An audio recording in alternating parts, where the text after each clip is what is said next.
Añoranzas de electricistas, de Víctor Manuel Sánchez. La historia de los electricistas nos permite encontrar una trayectoria política de su presente.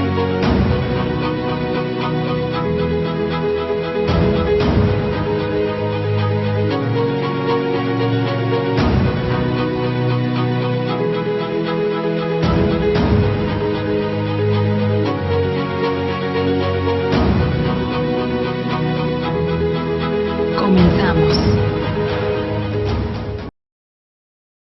Otro lunes de añoranzas de electricistas. Otro lunes agradeciendo al equipo de Radio ESME que parece que he descubierto el que lanzan, bueno, Iván Hernández, por supuesto, y al conjunto del equipo, porque el equipo hace muchas labores en materia de programas, grabaciones, actividades que aparecen en las plataformas, en fin. Agradezco siempre la presencia y apoyo técnico profesional que le dan a las añoranzas de electricistas que, insisto, están desde 2018. Ya llevamos esta cantidad de años.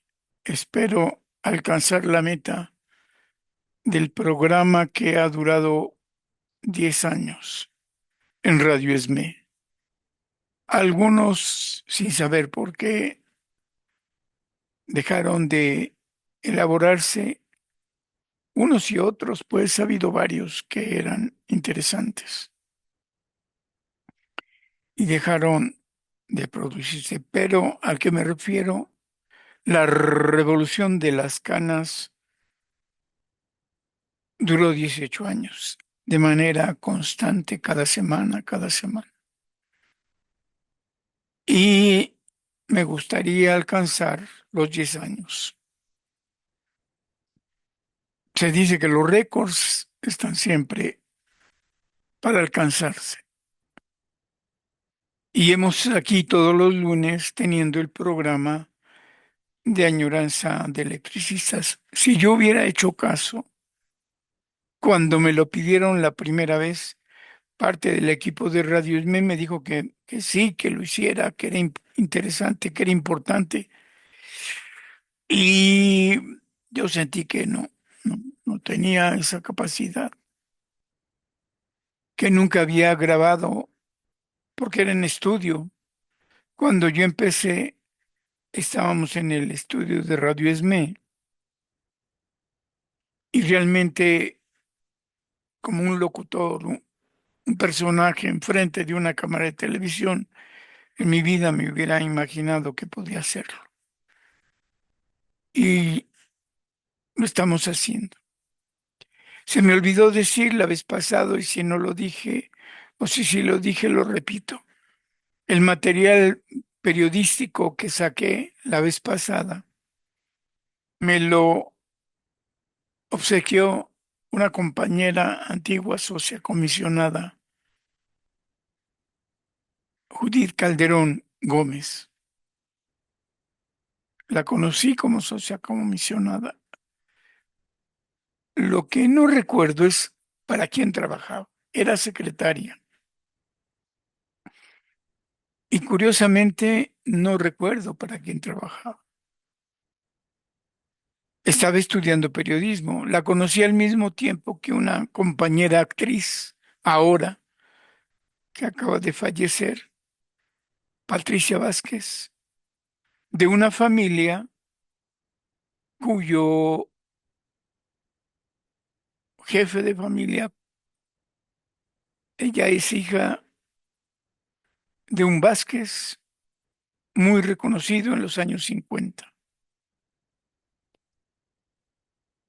Fue uno de los mejores militantes que haya tenido en aquella época. Fue juez, la mayor parte fue juez y procurador y hacía cumplir a cabalidad los estatutos del ESME. La familia Vázquez fue una familia increíble. y socia comisionada al mismo tiempo que Judith Calderón Patricia Vázquez. Por desgracia, Patricia Vázquez recién falleció, una enfermedad muy dolorosa, pero tengo el gran recuerdo de haberlas conocido jóvenes. Obviamente yo también era un joven. A Patricia por delgada yo siempre le llamé la flaca. Ella estudiaba psicología en la UNAM y Judith estudiaba en la FES. En ese sentido, los tres éramos universitarios. En fin, solo estoy recordando esa buena amistad que tuvimos, o que tenemos, porque ya llevamos toda la vida ambos. Y yo dejé toda mi colección de periódicos en la universidad hace casi más de un año, año y medio casi, porque en mi casa todos los archivos que tenía no cabían. Una buena cantidad de periódicos que tenía yo recortados por las noticias de industria, trabajadores, movimientos sindicales.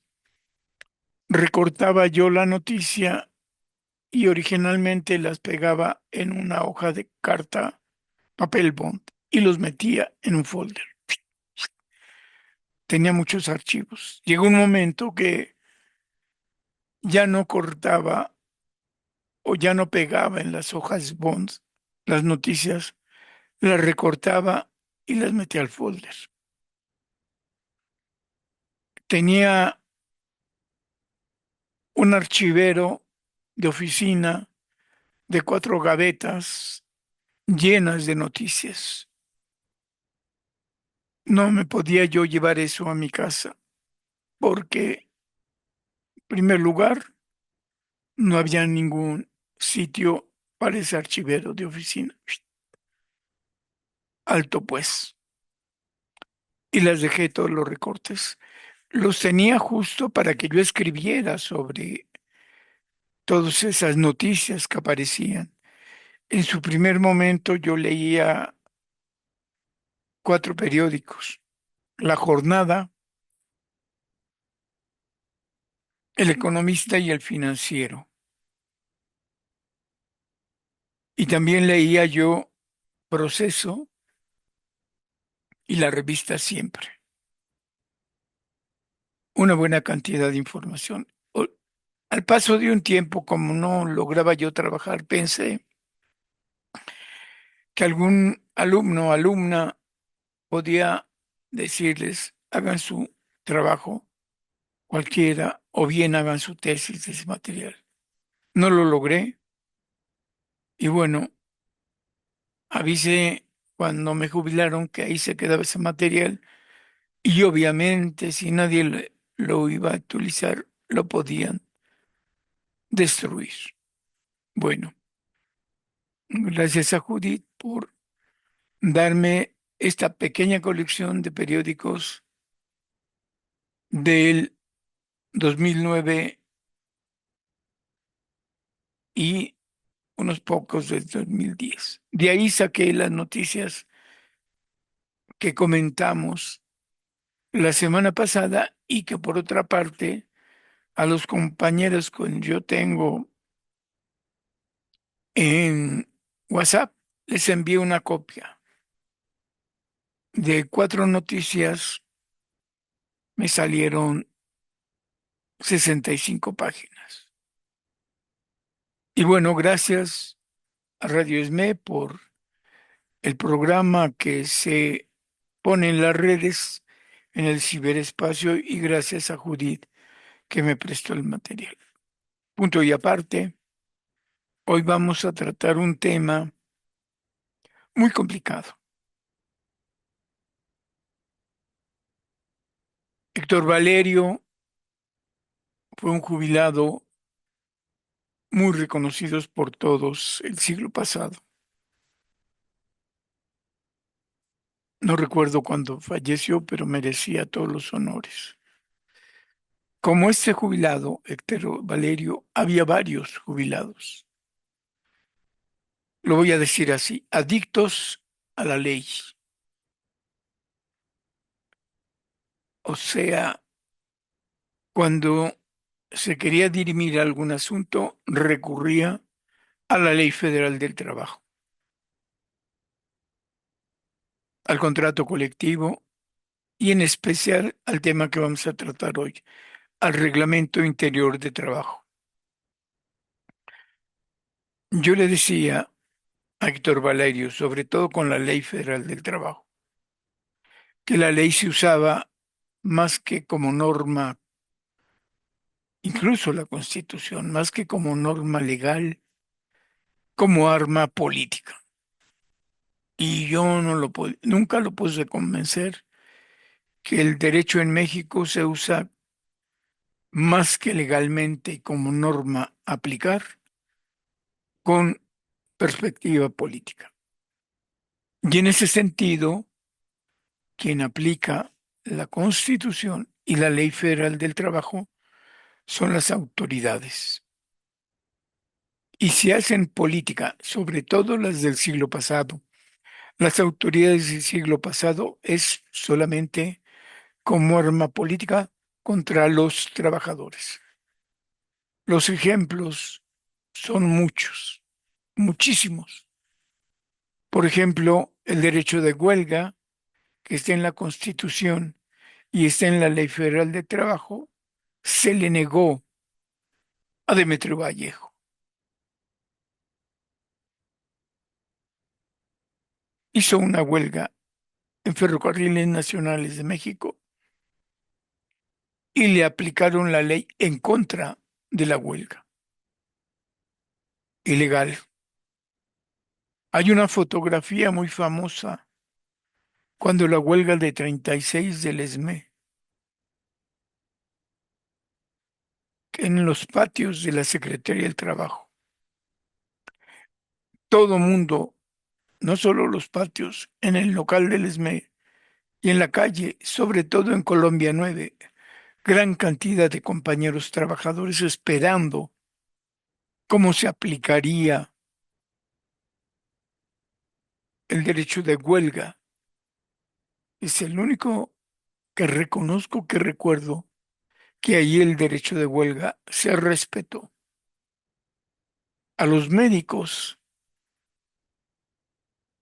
se les aplicó en contra una huelga muy famosa que recorrió todo el territorio nacional. Los mineros de Santa Rosita, en el norte de la República de Chihuahua, la huelga estalla y no les quieren reconocer la huelga. Se tarda días en reconocer. Y hacen los mineros con sus esposas, yo diría con sus familias, la caravana del hambre, una huelga impresionante y una marcha de la mayor cantidad de mineros del norte a la capital, al Zócalo. Cómo se usó la Constitución y la Federal del Trabajo en contra de los mineros. Los mineros por eso le llamaron la huelga de hambre. Estaban luchando en una huelga por salarios. Sus familias comprendieron que tenían que apoyar a los mineros. Entonces todos los familiares que pudieron apoyaron a los mineros. Y tanto las autoridades del trabajo como el gobierno federal reprimió a la huelga de mineros de Santa Rosita y Cloe, un uso político de la ley. A Demetrio Vallejo, un uso político de la ley. A los médicos, un uso político de la ley en 1958. A una corriente democrática de maestros dirigidos por Otón Salazar. Represión y cárcel, un uso político de la ley. Con Valerio y varios compañeros, yo el que más recuerdo es Valerio, ahorita se me va de la memoria. ¿Quién más? Con Valerio, su ideal, que como ideal no se puede criticar, pero su gran argumento cuando discutían tema de contrato colectivo, de cuestiones de trabajo, recurría a la ley federal del trabajo y yo le rebatía, porque le decía que olvidaba que autoridades y Estado mexicano siempre defendieran a los capitalistas, a los patrones y a los burgueses, y que el ESME debería de aprender a descubrir el uso político antes que el cumplimiento normativo preciso de la ley. Es un gran debate, siempre, y nunca convencí al compañero Valerio. En asambleas, en los pasillos, ante dudas, muchos acudían a Valerio porque manejaba esos instrumentos. El contrato colectivo lo tomaba y te señalaba, te buscaba rápidamente. ¿En qué lugar? Y te lo enseñaba. Aquí está, decía, aquí está. Te la leía o ya se la sabía de memoria y te explicaba entonces lo que era el contenido o la ley federal de trabajo. Hoy el tema, justo criticando, siempre fueron críticas entre camaradas. Aceptaba que le dijera un, igual que con Ana Agustín Sánchez de Lin. En tres o cuatro ocasiones coincidimos en conferencias, en especialmente con el tema de Metro Vallejo, la huelga de ferrocarrileros, la dirigencia de Metro Vallejo y la posición que los electricistas tuvieron en aquella época.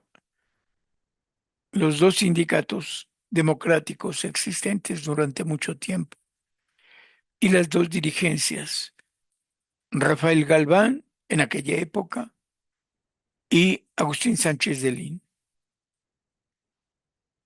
La postura política de Demetrio Vallejo fue siempre crítica contra los electricistas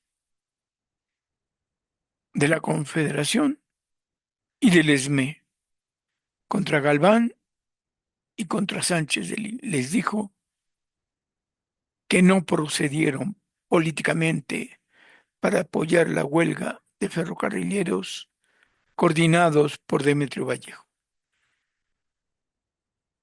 Yo siempre reconocí que quien tenía la razón política era Demetrio Vallejo. Las dos o tres veces que me encontré a Agustín Sánchez de Lina explicando la postura de los electricistas, y eran ambas cosas de las dos organizaciones. ¿Por qué? En ese tiempo las dos organizaciones electricistas habían creado la Confederación Mexicana de Electricistas y la respuesta de los electricistas fue a través de la Confederación Mexicana de Electricistas. Aún más, como respuesta política a Vallejo, editaron un libro, un folleto pequeño, como respuesta a la postura de Demetrio Vallejo. El libro se llamó ¿Qué es el charrismo sindical? Y explican cómo el movimiento obrero que ellos ven, el movimiento obrero organizado mayoritario, es un sindicalismo controlado o apoyando al Estado mexicano.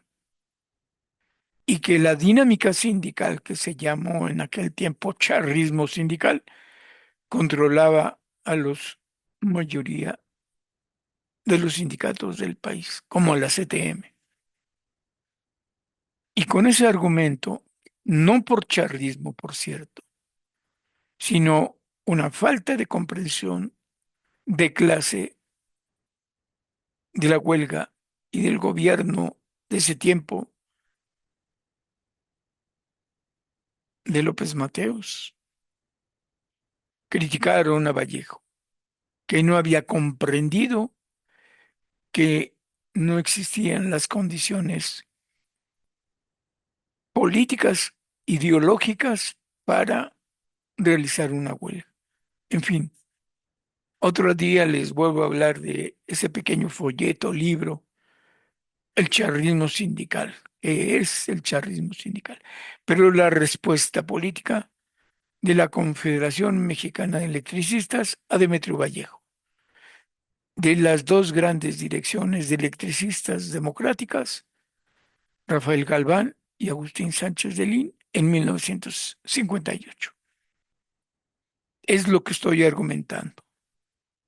Hay que tener una respuesta, una postura política ante la ley. Y en ese caso, la definición política contra, para no respaldar, llamémosle, no contra Vallejo. Creo que sí era en contra. Pero para no respaldar a Demetrio Vallejo, la Confederación Mexicana de Electricistas publicó este folleto. El gran argumento final sintético de ese tema es: no existen las condiciones subjetivas para hacer una huelga, ni para enfrentarse al Estado mexicano ni al presidente. Algo así como no hay partido obrero, no enfrentemos al Estado, al presidente. Bueno, otro día haré la añoranza de este folleto y de esta postura política de Agustín Sánchez de Lin y de Rafael Galván. En fin, ¿cuál es el tema de hoy? El reglamento interior de trabajo. El reglamento interior de trabajo fue la respuesta política en 1937 contra el contrato colectivo de trabajo que surge de la huelga de los 10 días en 1936. La burguesía o la compañía de luz extranjera le dolió mucho la derrota de la huelga de julio-agosto de 1936. Eso fue un triunfo político contra toda la burguesía nacional. Y la respuesta empezó muy brevemente, al poco tiempo, contra el contrato colectivo de trabajo. Y ya lo mencioné en parte. La discusión de la aplicación económica de las cláusulas del contrato del 36 se fue alargando. Tanto en el 37 como todavía la revisión del 38, el debate sobre el contenido de las cláusulas económicas siguió. Si uno revisa el contrato colectivo de 38, no hay grandes avances. Hay, ya lo dije en otra añoranza, hay una aparición de cláusulas transitorias y alargamiento de las pláticas de aplicación del contrato del 36 para no aplicarlo.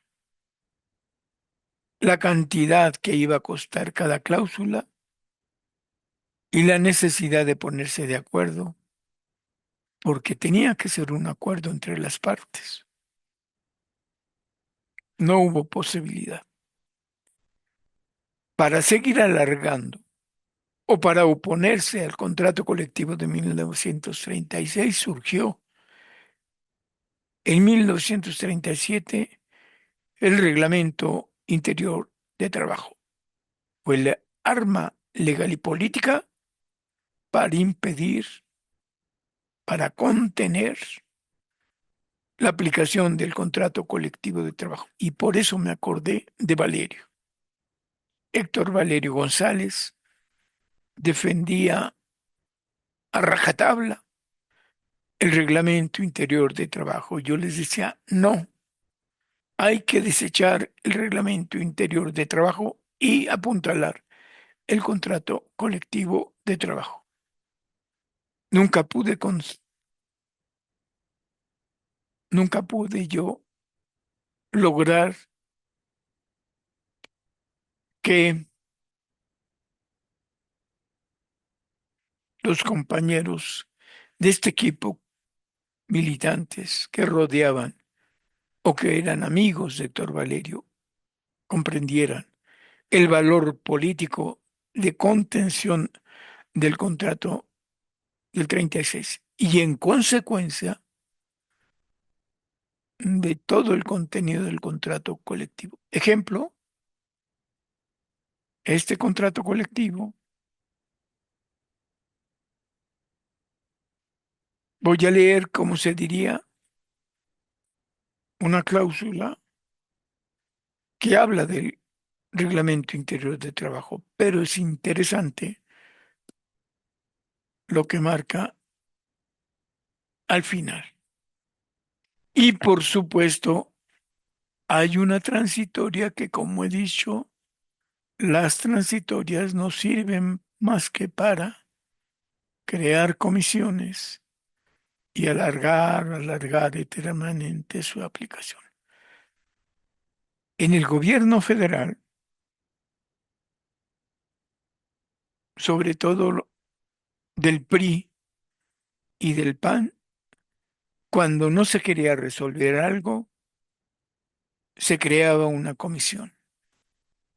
Estamos en este tiempo a un permiso, convenio anticonstitucional de la gobernadora de Chihuahua, que permitió, facilitó el ingreso de agentes de la CIA.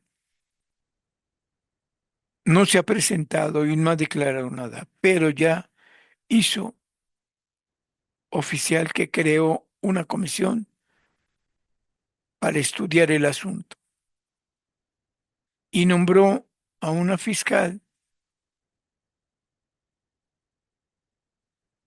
y al propio fiscal que ha tenido muchos errores explicando. Bueno, se equivoca, engañan, quieren engañar. ¿Por qué entraron los agentes de la CIA a territorio de Chihuahua? Y como no quiere exponerse, creó una comisión especial y dijo que mientras la comisión no entregara resultados, no va a hablar. Una artimaña más priista que el PAN. Siempre ha habido así. Y yo les he dicho que las transitorias, hice un programa especial de transitorios, se convierten en comisiones. Todas las transitorias son comisiones bilaterales o para no aplicar la cláusula o para alargar la negociación. Ahorita lo vemos con esto. Antes de leer el documento del Reglamento Interior de Trabajo, les quiero leer la cláusula 5 que se refiere. Esta cláusula no estaba en la revisión de contrato colectivo del 36. Surge después cuando se crea el Reglamento Interior de Trabajo que se crea en 37. Insisto, se crea, es un arma legal, un uso político del derecho de este reglamento para detener lo más posible la aplicación de todas las cláusulas beneficiosas del contrato colectivo de 1936. Esto dice la cláusula 5 del contrato de 2004. Cláusula 5, Reglamento Interior de Trabajo. El Reglamento Interior de Trabajo deberá ajustarse a las prescripciones de este contrato colectivo y a las de la ley, en el concepto de que ninguna estipulación de dicho reglamento podrá ser puesta en vigor, ni ningún cambio en el mismo podrá ser llevado a cabo sin el previo acuerdo entre Luz y Fuerza y el sindicato.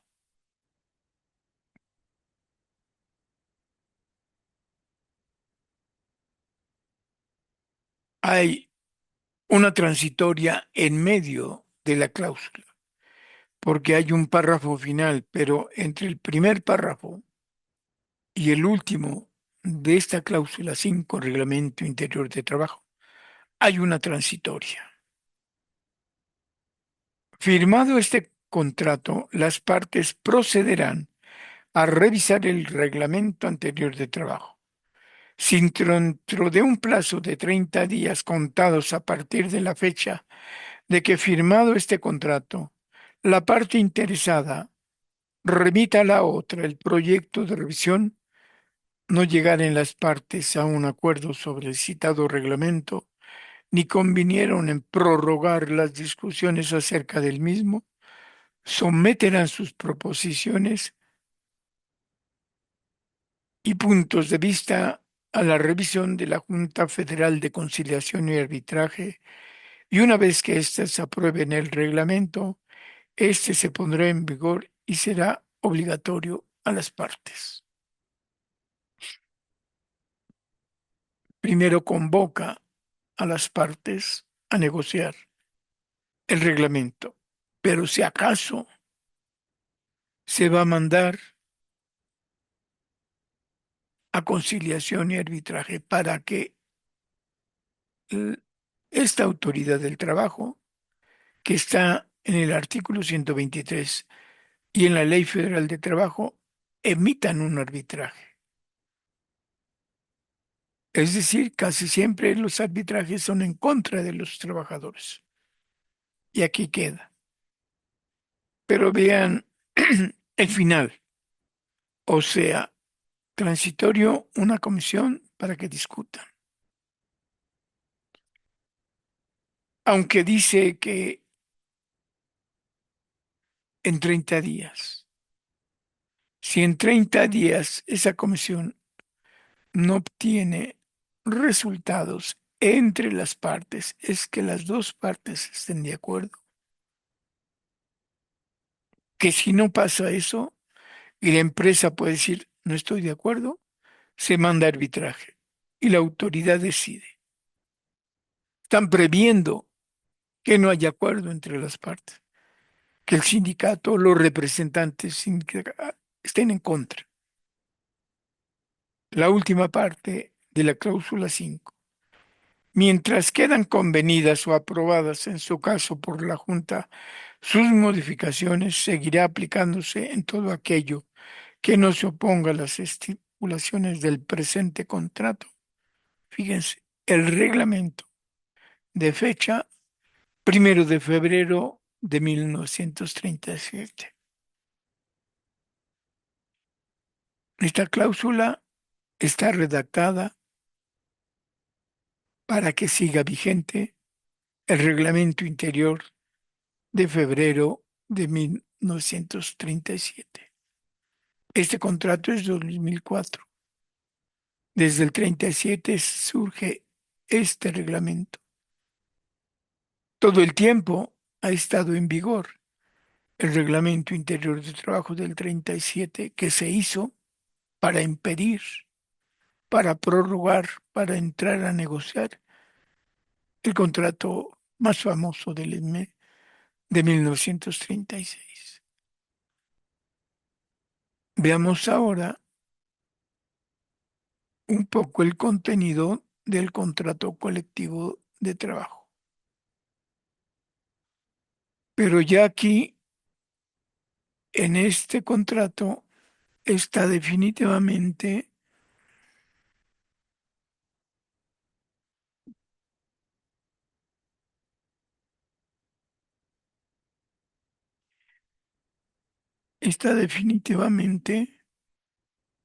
marcada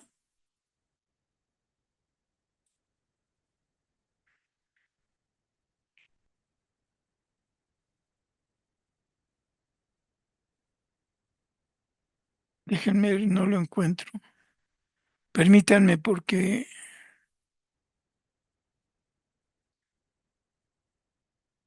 no sé por qué tengo abiertos más documentos de los debidos.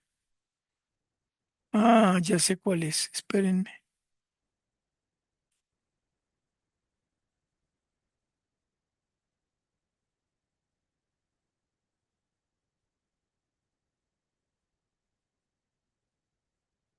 Déjenme ver porque creo que puse otro documento. Espérenme. Está lenta mi computadora y no aparece el documento. Me está diciendo que está lento. Sí, este no era. Déjenme volverlo a buscar.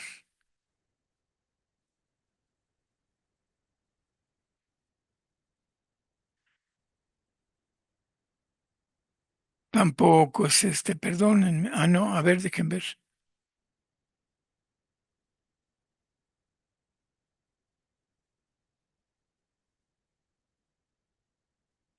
Es que no sé por qué tengo tantas ventanas de documentos abiertos.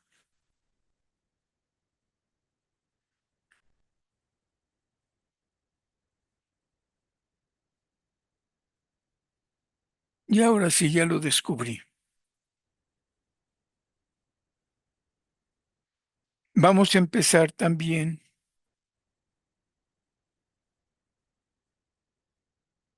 con la vigencia, con el artículo 128 del reglamento,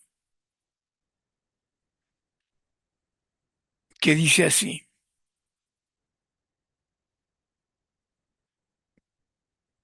El de aquí está un poco modificado, pero en esencia plantean lo mismo. Artículo 128, vigencia del este reglamento.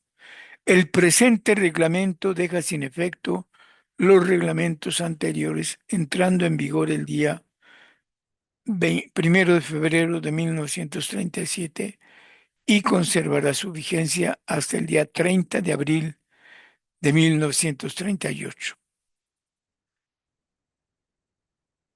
La solicitud de revisión del presente reglamento deberá ser hecha por cualquiera de las partes ante la otra, a más tardar el 1 de marzo de 1938. Pasada dicha fecha, este reglamento permanecerá en vigor hasta 90 días después de que cualquiera de las partes entregue su solicitud de revisión a la otra. Eso nunca pasó. Por eso la redacción que siempre estuvo vigente, por ejemplo, hasta este contrato, declara la vigencia,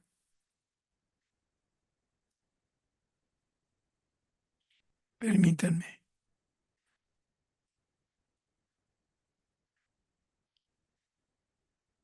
del 37 de manera permanente. Esta edición es del 2002.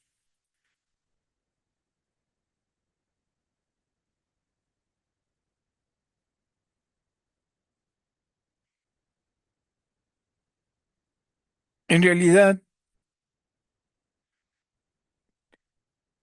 la cláusula del reglamento que da vigencia a esto que vamos a presentar no ha cambiado y la fecha que debería de tener, por tanto, debería ser 1937. Lo único que cambia, si es que lo cambian, de esta cláusula 5, es decir, lo que ya les leí, que si ninguna de las partes presenta cambios, queda vigente el de 37.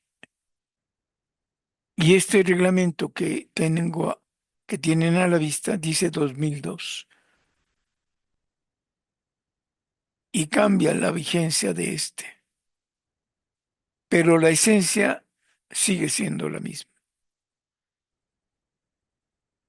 no hay problema. Así es que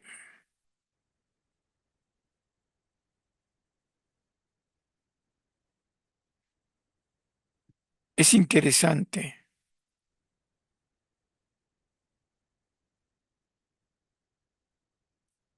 saber qué es lo que está pasando. Y entonces tenemos este problema y empieza con esta introducción el reglamento vigente. Quedan sujetos a las prescripciones del presente reglamento los representantes de las compañías y todas las personas, oigan todo, todas las personas que prestan sus servicios a las mismas, cualesquiera que fueran sus categorías en todo aquello a que tales prescripciones sean aplicables a sus labores y no contravengan ninguna disposición contenida en el contrato colectivo de trabajo. Todas estas personas se designarán en el presente reglamento con el nombre de trabajadoras y las compañías y el sindicato con el nombre de las partes.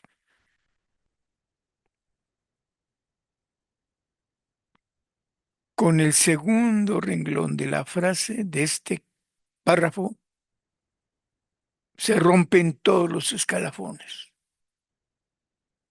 todos. Aquí empieza la norma convertida en propuesta política, porque se aplica a todas las personas que prestan sus servicios. Y como sabemos, los servicios de construcción son diferentes a los servicios de cables subterráneos y son diferentes estos servicios a los de alta tensión y son diferentes estos servicios en subestaciones y en la presa de Necaxa o la de Temascaltepec.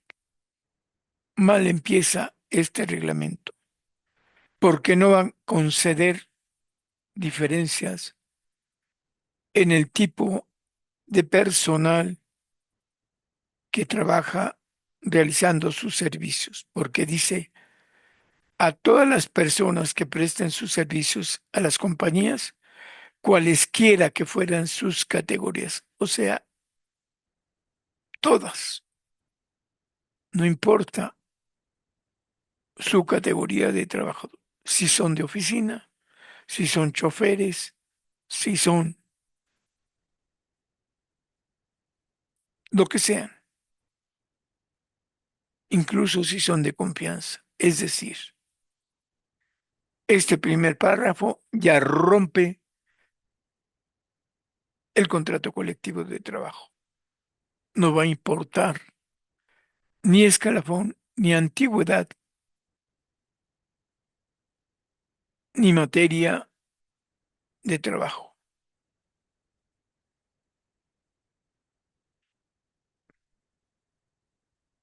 La primera vista que dice que va a tomar en cuenta el contrato, pero la vista general del reglamento dobletea al contrato colectivo. Desde el nombre, por ejemplo, título primero, horas de entrada y salida de los trabajadores, tiempo destinado para las comidas y periodos de descanso durante la jornada. Esto está en el contrato colectivo. Y esto ya se dijo que es para todos los trabajadores. Capítulo segundo. Lugar y momento en que deben comenzar y terminar las jornadas de trabajo. Por ejemplo, capítulo 1, lugar en que deben comenzar las jornadas.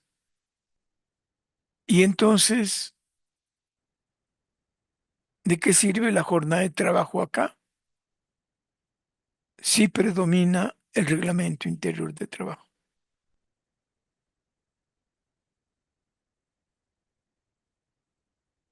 Momento, capítulo segundo, momento en que deben comenzar y terminar las jornadas. Capítulo tercero, días y horas fijadas para hacer la limpieza de locales y talleres, vehículos, maquinaria y otros.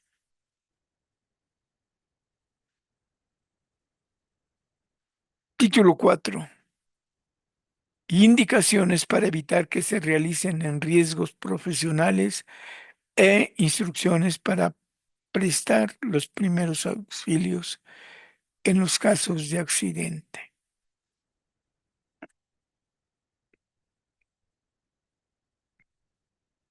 Todo esto es comisiones mixtas de seguridad e higiene.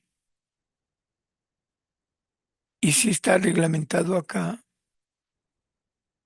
se antepone el reglamento interior de trabajo.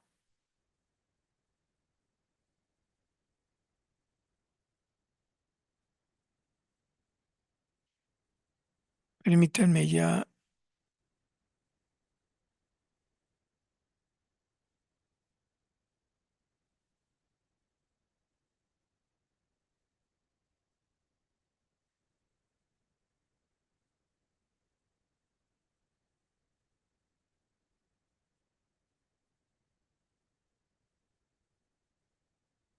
Como ven, estoy haciendo un recorrido sin leer todo porque,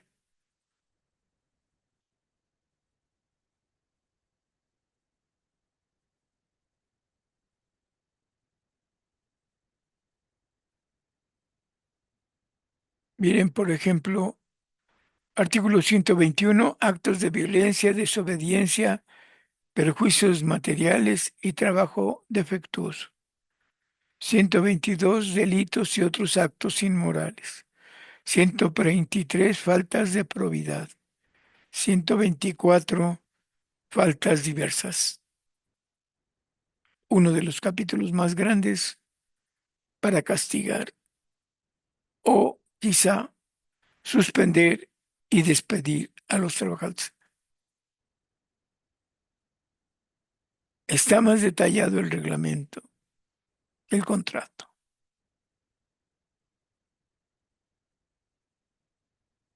Disposiciones varias, título 10. Aprendices, trabajos por parejas o cuadrillas en zonas diferentes. Contradicción, vigencia de este reglamento. Bien, vamos a revisar una parte, pero recuerden y tengan a la mano cualquier contrato colectivo que conozcan. Capítulo 1, hora de entradas y salida. 1. Horarios de trabajo. Los horarios normales de los distintos departamentos y secciones se especifican en el anexo 1 de este reglamento. ¿Y el contrato? Cuando se aplica, ¿cuál vale más? ¿El contrato que habla de los horarios y las jornadas o el anexo 1 de este reglamento? Copia de los aludidos, o sea, de los horarios normales, debe ser fijada en lugares visibles de los distintos departamentos y secciones, conservando copias en los archivos respectivos. Las copias van a ser en lugares visibles y otras copias en archivos y los horarios en el anexo 1. Ya de por sí, este renglón habla de tres formas de guardar y mantener los horarios normales. Pero insisto, ¿son horarios normales los que están aquí o son horarios normales los de este reglamento? Artículo 2. Descansos semanales. Perdón.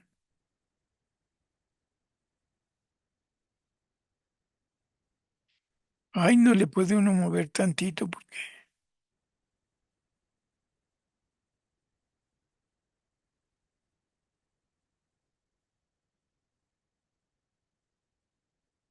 Descansos. Los descansos semanales de los distintos departamentos y secciones se especifican en el anexo 1 a este reglamento.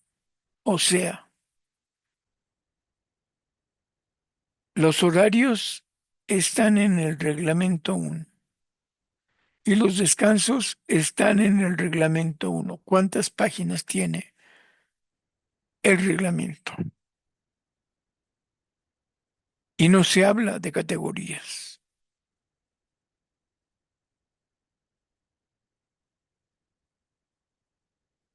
Capítulo 2. Tiempo destinado para las comidas. General. Artículo 3. General. Como regla general, los trabajadores deben tomar sus alimentos durante el tiempo libre que les queda entre los periodos de trabajo de la mañana y de la tarde. A los que trabajen jornadas continuas en el lugar fijo, se les concede para el mismo objeto, contándose como tiempo de trabajo efectivo un periodo de 20 minutos conforme se especifica en el citado anexo 1 de este reglamento. Tres cuestiones ya van en el anexo 1 de este reglamento. Y ya me estoy pensando un documento bastante grueso.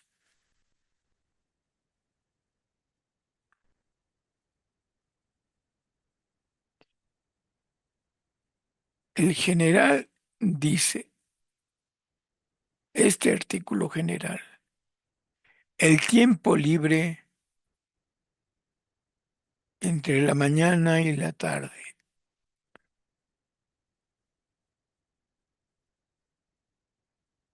El tiempo libre se convierte en la hora obligatoria de comer. Deja de ser tiempo libre.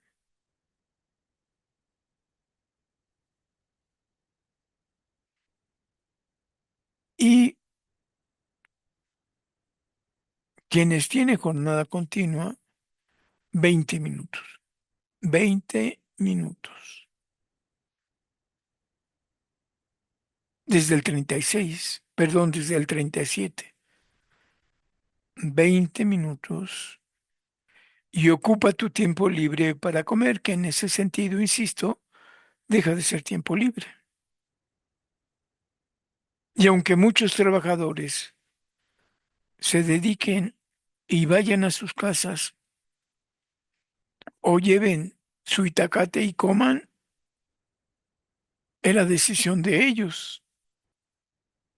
Comer cerca, comer lejos, ir a su casa, regresar.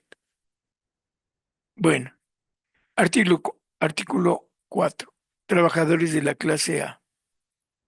O sea, ya dijo las condiciones anterior, pero vienen los trabajadores de clase A. Las anteriores reglas se aplican igualmente a los trabajadores de la clase A y a todos aquellos como telefonistas que no deben abordar su trabajo únicamente con la diferencia que no deben desatender sus labores para tomar sus alimentos. En los casos de trabajadores vigilantes, se dispondrán sus círculos de vigilancia de modo que pueden tomar sus alimentos en reposo. Absurdo.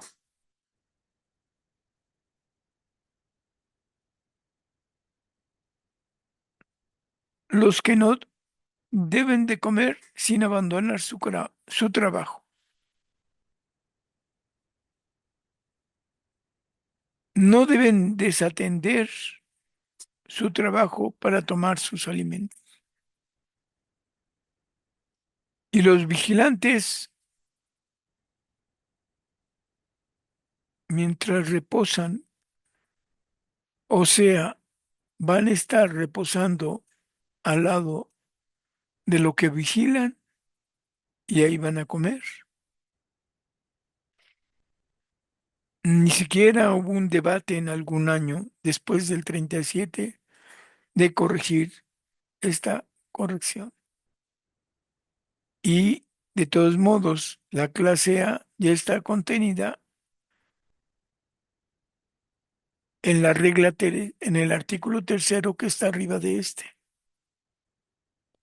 Trabajadores ambulantes, por si acaso no están ya incluidos en el 3 y 4. Los trabajadores que prestan sus servicios de forma continua, o sea que ya estaban, y ambulante pueden tomar sus alimentos en el lugar y a la hora que les resulten más adecuados para el caso, disponiendo para ello del mismo periodo de 20 minutos, el cual se considerará como tiempo de trabajo efectivo.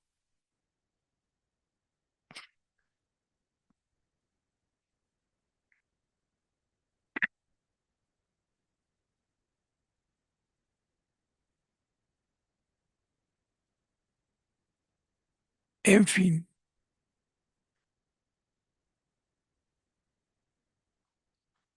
ya estaba incluido en el párrafo anterior y se repite en este artículo quinto.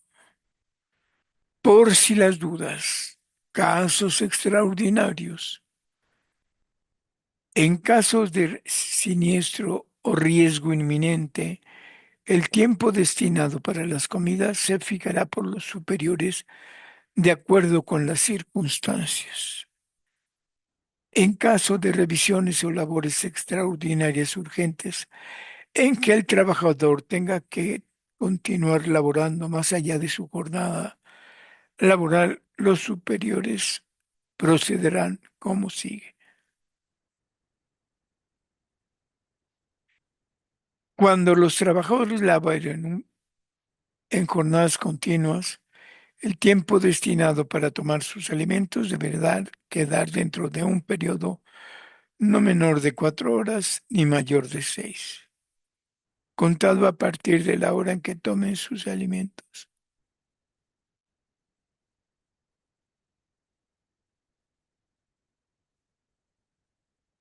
En fin,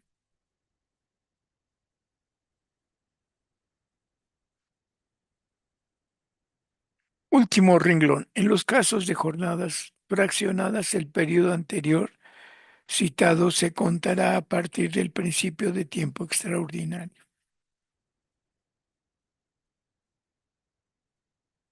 Estos tres sobre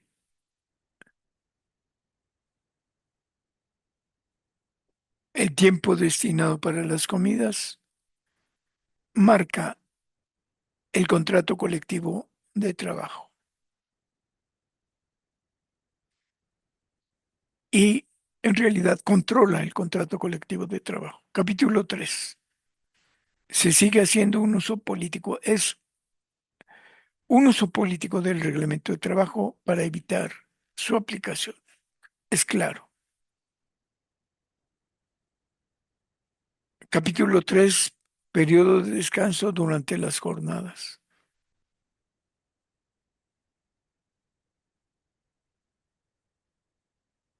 Las jornadas de trabajo ya están aquí y los tiempos de descanso ya están aquí, pero el reglamento que se aplica desde 1937, que es vigente, que era vigente hasta el 2009, dice, aparte del tiempo destinado a las comidas en jornadas continuas, habrá los periodos de descanso que sean indispensables para que los trabajadores recuperen sus fuerzas. En los trabajos especialmente penosos mencionados, en la fracción 3 de la cláusula 46 del contrato colectivo de trabajo, las partes se pondrán de acuerdo acerca de la duración de tales descansos. Es decir, ya está en la cláusula 46, pero aquí dice que no, que en este periodo de descanso, artículo 7 del reglamento, se acatan las cosas. Es decir, aquí dice, ordena a las partes que se pongan de acuerdo. Y el contrato colectivo es un acuerdo de las partes. Por tanto, hay una contradicción o hay un sobre ordenamiento del reglamento al contrato. Todo esto siempre debió discutirse políticamente para evitar más interpretaciones. Entonces, si en una comisión mixta, en un centro de trabajo, alguien quiere sacar un provecho como lo marca el contrato colectivo, la autoridad les va a sacar el reglamento interior para decirles que esta es la precisión. Título segundo, lugar y momento en que deben de comenzar y terminar las jornadas de trabajo. Volvemos a lo mismo. Todo el reglamento interior de trabajo marca estos errores. Encima, el reglamento a este o este queda subordinado al reglamento. Y nunca se metió un cambio posible en ningún momento. El reglamento podía modificarse en el tiempo que quisiera una de las partes. No necesitaban a las dos partes para eso, pero tampoco se hizo. Capítulo uno: lugar en que deben comenzar y terminar las jornadas. De verdad que es increíble, porque muchos convenios departamentales, según la materia y zona de trabajo, marcarían dónde se comienza y dónde se termina la jornada. Pero bueno, artículo 8: trabajos en lugar fijo. Los trabajadores que presten sus servicios en un lugar fijo, incluyendo los trabajadores de la clase A, deberán comenzar y terminar sus jornadas en dicho lugar. Repetición de acá. Es increíble que se esté redactando de esta manera. Bueno, trabajos en lugares diferentes dentro de la misma zona.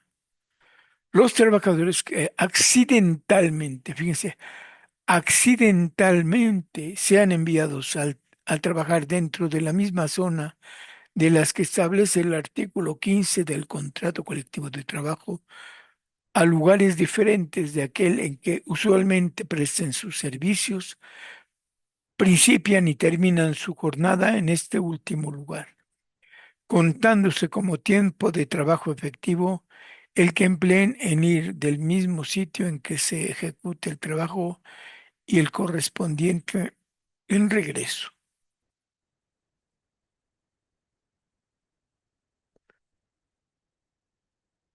¿Quién puede ser enviado a trabajar accidentalmente a otro lugar? Es un absurdo. Insisto,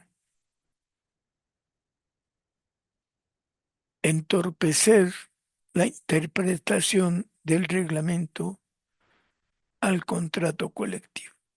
Aquellos que teniendo lugar fijo para la distribución de trabajo lo ejecutan ordinariamente en forma ambulante dentro de la misma zona de trabajo referidas, principian y terminan sus labores en dicho lugar de distribución del trabajo, contándose como tiempo de trabajo efectivo el que empleen en ir de este último lugar a aquel en que desempeñan sus labores y el correspondiente de regreso.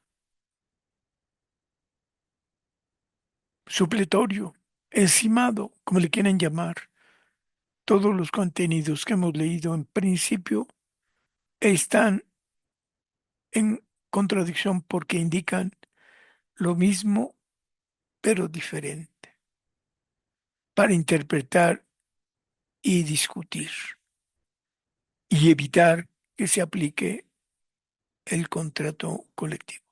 Los jefes correspondientes pueden ordenar que los trabajadores a quienes se refieren los dos párrafos anteriores se presenten en lugares de ejecución del trabajo. En tal caso se considera tiempo de trabajo efectivo, el necesario para la ida y el regreso entre dichos lugares de ejecución del trabajo y aquellos en que usualmente prestan sus servicios o se les distribuye el trabajo. Insisto, arriba dice que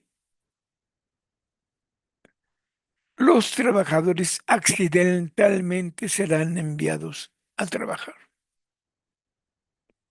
Y acá dice ya, los trabajadores correspondientes pueden ordenar a los trabajadores. Y entonces ya no fue accidentalmente. Y entonces, si hago caso aquí o acá, ¿cuáles brigadas tienen que moverse?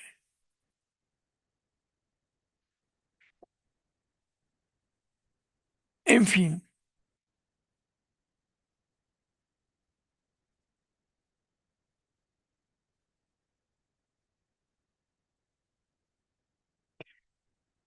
artículo 10. Personal que no tiene lugar fijo para ejecución de trabajo ni para distribución de labores dentro del Distrito Federal.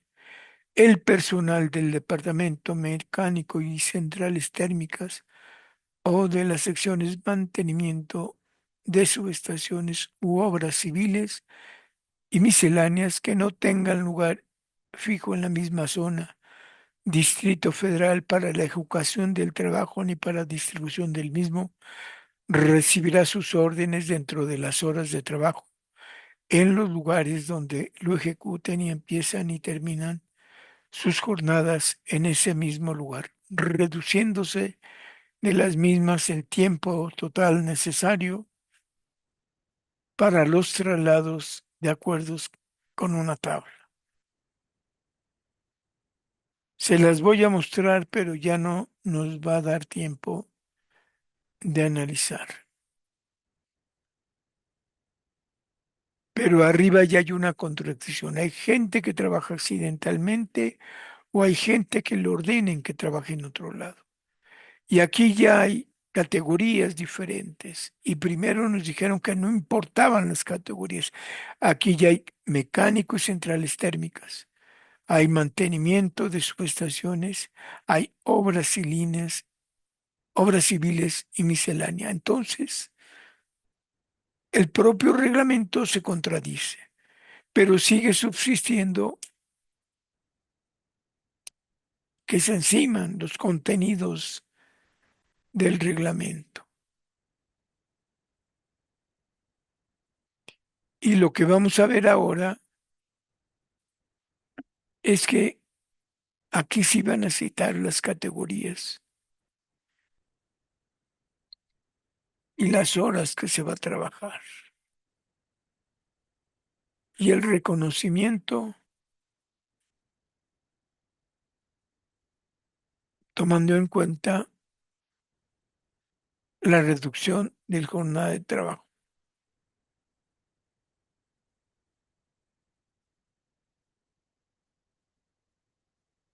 Y va a ser mecánica central, acá dice primer columna, las tres citadas, mecánicas centrales, térmicas y mantenimiento de subestaciones, abajo obras civiles y misceláneas. En fin, se me acabó el tiempo y nos vemos en 8 días e insistiéndoles a todo mundo que siempre es la concepción política ideológica la que debe determinar la interpretación y que siempre debe atenerse a esta posición política ideológica y la respuesta legal, pero ante todo la respuesta política ideológica. Bueno, se me acabó el tiempo, se acabó la añoranza de electricistas y nos vemos el próximo lunes con otra añoranza de electricistas. Por ahí nos encontraremos.